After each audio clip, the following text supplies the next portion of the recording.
আসসালামু আলাইকুম। Top বিদ্যাবার YouTube চ্যানেলে আপনাদের সবাইকে স্বাগতম। পঞ্চম শ্রেণীর বন্ধুরা কেমন আছো সবাই? আশা করি সকলেই খুব ভালো আছো। আমিও ভালো আছি। রীতিমতো আজকে আমি তোমাদের মাঝে হাজির হয়েছি পঞ্চম শ্রেণীর বাংলা বইয়ের নতুন একটি অধ্যায় নিয়ে। আমরা তোমাদের ভুলবো না।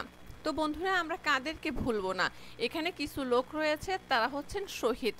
তো আমরা তাদেরকে ভুলবো না। এই অধ্যায়টি 2025 সালে নতুন তোমাদের মাঝে সংযুক্ত করা হয়েছে। তো চলো আজকে আমরা এই অধ্যায়টি নিয়ে একটু আলোচনা করি। আমরা তোমাদের ভুলবো না। আমরা কাদেরকে ভুলবো না? শহীদদেরকে ভুলবো না। এখন প্রশ্ন হচ্ছে, শহীদ কারা? শহীদ হচ্ছে যারা ন্যায়ের পথে যুদ্ধ করতে গিয়ে মারা যান। এখানে শুধুমাত্র যারা মুক্তিযুদ্ধ করেছেন তারাই শুধু শহীদ না। শহীদ বলতে কিন্তু আমরা মুক্তিযুদ্ধে যারা মারা গেছে তাদেরকেই বুঝি, কিন্তু শহীদ বলতে কিন্তু তারাই শুধু শহীদ না। যারা ন্যায় ও সত্যের পথে যুদ্ধ করতে গিয়ে মারা যান তাদেরকে আমরা শহীদ বলি। এই দেশের জন্য এবং দেশের মানুষের জন্য বহুকাল ধরে বহু প্রাণ হারিয়েছে বা বহু মানুষ প্রাণ দিয়েছে, শহীদ হয়েছেন।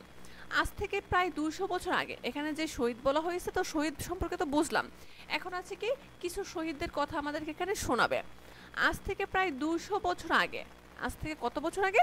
200 বছর আগে ইংরেজদের নির্যাতন থেকে এই দেশের কৃষককে বাঁচাতে যুদ্ধ করেছিলেন তিতুমির। অর্থাৎ আজ থেকে 200 বছর আগে ইংরেজদের নির্যাতন থেকে, ইংরেজরা কৃষকদের উপরে যে নির্যাতনটা করত, ওই কৃষকদেরকে বাঁচাতে গিয়ে কে যুদ্ধ করেছিলেন? তিতুমির। ইংরেজদের আক্রমণ প্রতিহত করার জন্য তিনি বাঁশের কেল্লা বানিয়েছিলেন। তো বন্ধুরা, বাঁশের কেল্লা বললেই কিন্তু আমরা তিতুমিরকে খুব ভালোভাবে চিনি। সেই কেল্লায় তিনি কৃষক সৈন্যদের সাথে নিয়ে যুদ্ধ করে শহীদ হয়েছেন। আমরা তাকে ভুলবো না। আমরা তাকে ভুলবো না। আমরা কাকে ভুলবো না? আমরা ভুলবো না তিতুমিরকে। কেন তিতুমিরকে ভুলবো না? কারণ 200 বছর আগে ইংরেজরা আমাদের উপরে যে অত্যাচার নির্যাতন করেছিল, কৃষকদের উপরে যে নির্যাতন করেছিল, ওই কৃষকদেরকে বাঁচাতে গিয়ে তিতুমির কি করেছিল? যুদ্ধ করেছিল। কিভাবে? কৃষকদেরকে নিয়ে তিনি একটি বাঁশের কেল্লা নির্মাণ করেছিলেন এবং ইংরেজদের কামানের গোলার বারুদে সেই বাঁশের কেল্লাটি চূর্ণ বিচূর্ণ হয়ে যায়। তো সেখানে কিন্তু এই তিতুমির কিন্তু শহীদ হয়েছেন বা মারা গিয়েছেন। তাই আমরা কি করব না? এই তিতুমিরকে আমরা ভুলবো না। এবার আসি, প্রায় 100 বছর আগে ইংরেজ শাসন থেকে এই দেশকে মুক্ত করতে যুদ্ধ করেছিলেন সূর্য সেন। সূর্য সেন আর প্রীতিলতা সেনকে আমরা খুব ভালোভাবেই চিনি। যুদ্ধ করেছিলেন প্রীতিলতা সহ আরও অনেকে। সূর্য সেনকে আটক করার পর তাকে ফাঁসিতে ঝুলিয়ে হত্যা করা হয়। ক্ষুদিরাম এবং সূর্য সেনকে কিন্তু একইভাবে মারা হয়। তখন কিন্তু ক্ষুদিরামও ছিল। ক্ষুদিরাম এবং সূর্য সেনকে কি করছিল? ইংরেজটা ফাঁসিতে ঝুলিয়ে হত্যা করেছিল। প্রীতিলতা কি করছিল? প্রীতিলতা তখন আত্মহত্যা করে, নিজের জীবন নিজেই শেষ করে দেয়। অনেক আন্দোলন শেষে 1947 সালে ভারত পাকিস্তান স্বাধীন হয়। তখন কিন্তু আমাদের বাংলাদেশ ছিল না, তখন কি ছিল? ভারত আর পাকিস্তান ছিল। ইংরেজদের থেকে ভারত আর পাকিস্তান কি করে? আলাদা হয়ে যায়।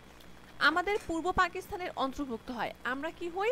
আমরা হই পূর্ব পাকিস্তানের অন্তর্ভুক্ত। এদেশের মানুষ স্বাধীনতার জন্য, পাকিস্তান প্রতিষ্ঠার জন্য অনেক ত্যাগ স্বীকার করেছে। আমরা তাদের স্মরণ করব। এখানে কার কথা? এই যে প্রীতিলতা সেনের কথা, আর আছে সূর্য সেনের কথা। তারাও কি করেছিলেন? তারা মানুষকে বা এদেশের মানুষকে বাঁচানোর জন্য তারাও কি করেছিলেন? নিজের জীবনকে দিয়ে দিয়েছিলেন, উৎসর্গ করেছিলেন। মানে তারাও কিন্তু শহীদ হয়েছেন। এবার আসি 52 ভাষা আন্দোলনের কথা। 52 ভাষা আন্দোলনে কিন্তু অনেক মানুষ মারা যায়, অনেক শহীদ হয়। তারা কারা? সালাম, বরকত, রফিক, শফিক, জব্বার সহ আরও নাম না জানো অনেকে। বাংলা ভাষাকে বা আমাদের মাতৃভাষাকে রাষ্ট্রভাষা করার জন্য তারা কি করে? প্রাণ দেয়।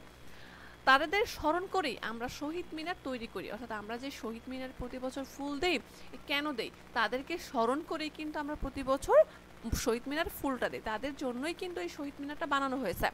প্রতি বছর 21শে ফেব্রুয়ারিতে আমরা তাদের স্মরণ করি। বাংলাদেশ স্বাধীন হওয়ার আগে পাকিস্তানের শাসক ছিলেন আইয়ুব খান। এবার আসে আইয়ুব খান আমলের কথা।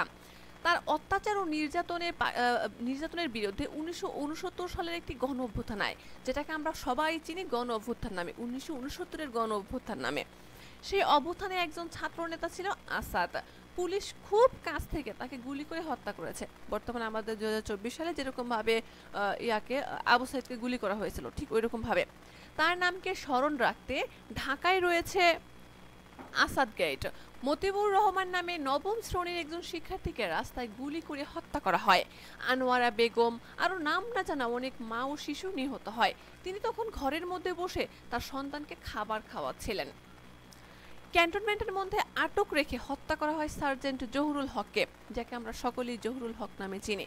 সার্জেন্ট ছিলেন তিনি, সার্জেন্ট জহুরুল হক। রাজশাহী বিশ্ববিদ্যালয়ের ছাত্রদের বাঁচাতে গিয়ে নিহত হন অধ্যাপক শামসুজ্জোহা, নিহত হন কৃষক, শ্রমিক আর খেটে খাওয়া অনেক মানুষ। তারা সবাই শহীদ। তাদের আমরা স্মৃতিতে রাখবো এবং তাদেরকে কোনোদিনও আমরা ভুলবো না। আমাদের মুক্তিযুদ্ধে লক্ষ লক্ষ মানুষ শহীদ হয়েছে বাংলাদেশের মুক্তিযুদ্ধে। তাদের কথা আমরা বইয়ে, কবিতায়, সিনেমায়, গানে, ছবিতে নানানভাবে পাই। তাদের আমরা শ্রদ্ধা ভরে স্মরণ করি। বাংলাদেশ স্বাধীন হওয়ার পরও এদেশে অন্যায় অত্যাচার কিন্তু থেমে নেই। তাই মানুষ প্রতিবাদ করে শিক্ষার অধিকার রক্ষা করতে গিয়ে 1983 সালে শহীদ হন ছাত্রনেতা সেলিম, দেলোয়ার সহ আরও অনেকে। গণতন্ত্রের জন্য বুকে পিঠে স্লোগান লিখেছিল একটি ছেলে, কি নাম তার? নাম ছিল তার শহীদ নূর হোসেন। 1990 সালে নিহত হন ডাক্তার মিলন ওজদেহাত। তারপর গণ অভ্যুত্থান ঘটে, সারা দেশে অনেক মানুষ মারা যায়। তারা সবাই শহীদ। আমরা তাদের কখনোই ভুলবো না। এবার আসে আমাদের 2024 সালের কথা। এত ত্যাগের পরও এদেশের মানুষ অধিকার পায় না, বৈষম্য কমে না। মূলত অধিকার আর বৈষম্য রক্ষা করার জন্য, ভাষাকে রক্ষা করার জন্য কিন্তু যুদ্ধটা হয় শুধু অধিকারের জন্য আর নিজেদের বৈষম্যের জন্য। অধিকারের দাবি ও বৈষম্যের কথা বলতে গিয়ে এদেশের শিক্ষার্থীরা 2024 সালে আবার রাস্তায় নামে। কারণ রাস্তায় আমরা নামতে পারি, আমরা অনেক আগে থেকেই শিখছি আমরা জাতি রাস্তায় নামতে পারি অধিকারের জন্য। সরকারি বাহিনী বা সরকারি কর্মকর্তা নির্মমভাবে সেই আন্দোলনে দমন করতে চায়।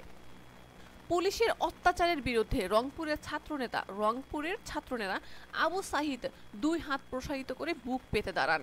পুলিশ তাকে খুব কাছ থেকে গুলি করে হত্যা করে গেল। আবু সাইদের কথা। এতে আন্দোলন সবার মধ্যে ছড়িয়ে পড়ে। শহীদ আবু সাইদ যখন মারা যায় তখন কি করে এই আন্দোলনটা সবার মাঝে, ছাত্র জনতা থেকে শুরু করে সবার মাঝে ছড়িয়ে পড়ে এবং সকল মানুষ, সারা দেশের মানুষ রাস্তায় নেমে পড়ে। বিশাল এক গণ অভ্যুত্থানের সৃষ্টি হয়। ঢাকার উত্তরায় শিক্ষার্থী মীর মুগ্ধ আন্দোলনরত সবাইকে পানি বিতরণ করতে গিয়ে নিহত হন নাফিস, নাফিসা, আনাস সহ অগণিত প্রাণ। মায়ের কোলে শিশু, বাবার সাথে খেলতে থাকা শিশু, রিকশাওয়ালা, শ্রমিক, কৃষক, ফেরিওয়ালা, চাকরিজীবী, মা, পথচারী, কেউ তখন বাদ যায় না। সারা দেশে হত্যা আর হাজারো মানুষের মৃত্যু। আহত হন অসংখ্য মানুষ। তারা সবাই একটি বৈষম্যহীন বাংলাদেশের জন্য রক্ত দিয়েছেন। সবার অধিকার থাকবে এবং সবাই মিলেমিশে বসবাস করতে পারবে এমন একটা দেশের জন্য তারা শহীদ হয়েছেন। আমরা কখনোই তাদেরকে ভুলবো না। তো বন্ধুরা, এই অধ্যায়টি তোমাদের জন্য নতুনে করা হয়েছে। শহীদ আবু সাইদ এবং মীর মুগ্ধ, ওদেরকে কিন্তু এখানে অ্যাড করা হয়েছে। ওরাও কিন্তু শহীদ হয়েছেন। তো বন্ধুরা, আশা করি ভিডিওটি তোমাদের কাছে ভালো লাগলো এবং পরবর্তী পর্ব অনুশীলনী দেখার জন্য আমাদের সাথেই থাকো। ধন্যবাদ।